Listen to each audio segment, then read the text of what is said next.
Today's lesson is part 3 about how to read 8 and 100 with particular counters. Let's review how to read 8 and 100.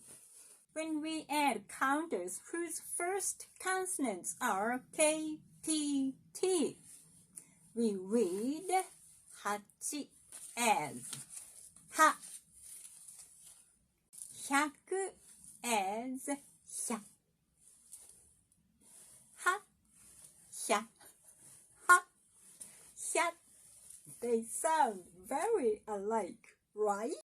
Sorry if my previous explanation was a little confusing.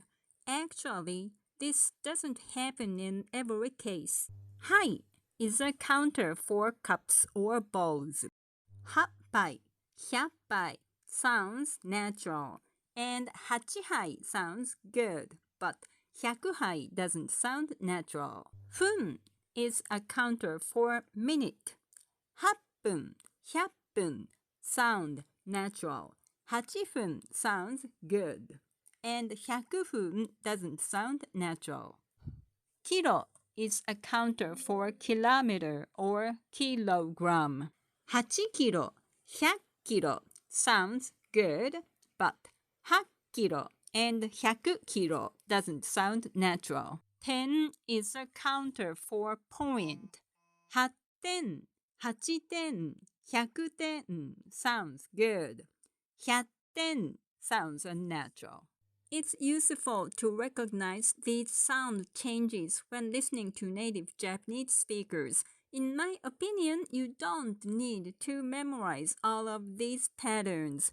For non-native speakers, it's often clearer to simply use 8 and 100 in every case. So we can say ラーメン8杯、ラーメン100杯、ラーメン8杯、ラーメン100杯。これさ、ラーメン大好きなんだよね。年間100杯は食べるんだよね。あ、1年で8杯ですか？それは少ないですね。違うよ。8杯じゃなくて100杯。8杯じゃなくて100杯。100、100。100杯？Don't worry about it too much. This is just an example of the Japanese speech accent. If you are confused, 8杯 or 100杯, that's okay. Good luck with it.